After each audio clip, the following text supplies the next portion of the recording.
Hi, folks have asked how I operate my press. So I'm going to do really quickly. I'm going to put the last cheese on top. I start with a rack.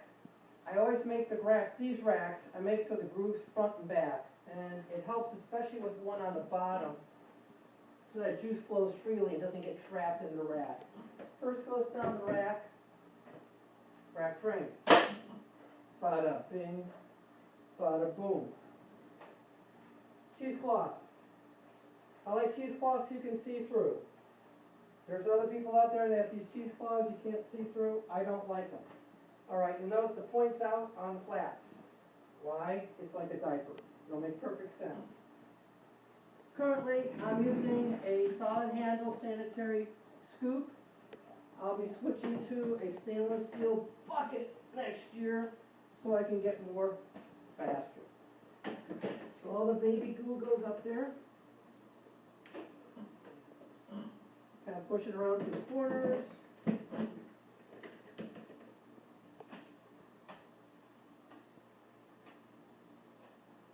Working fast. I may not fill it all the way because I don't want to run out of battery.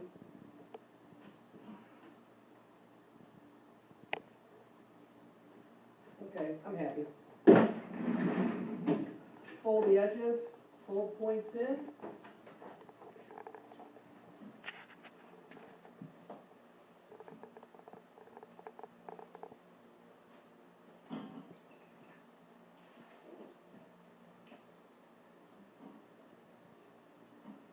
I push everything out to the corners and push it down a little bit so it gets caught in the grooves. It's less likely to watermelon like a seed. Pull the rack frame out. Always set stuff down in the sanitary containers so you don't sweat it. Rack. Plate. It's a little heavy. Okay, that goes squarely on top. I give it a push. This whole piece, and it doesn't take much, I hold back the frame and I slide it in place until the centering bolts are centered up underneath the traveling beam. I put in the cutting board guards my wife is missing. They keep juice from dripping down inside the arbor plate. If it'll fit, I'll put at least one piece of blocking in there like that. It fits. This is untreated soft maple blocking that I get from a local mill. Loud noise. This is hooked up to a larger air compressor outside.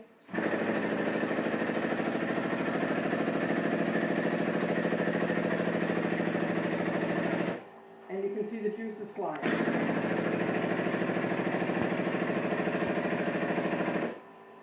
What I keep an eye on is the travel of the piston. You don't want to try to over travel it. I also try to keep an eye on where the juice is going because you want it to stay in the tray.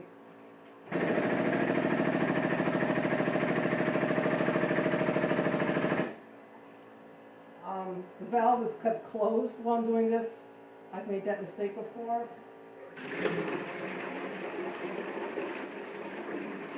This is one reason to have that bottom tray facing the direction it does. Juice can go underneath the entire sandwich. The layer passes underneath it and gets out better. But that's how I press. What I'll do is, once I stand the piston, I'll release it. I'll just show you that right now. I'll release it. Goes back up. You grab another block. I'm not there yet, but you grab another block, you slip it in there, you start going back down again. And you just keep adding blocks to make up for the short travel of the piston. Actually, what the heck, we're already here.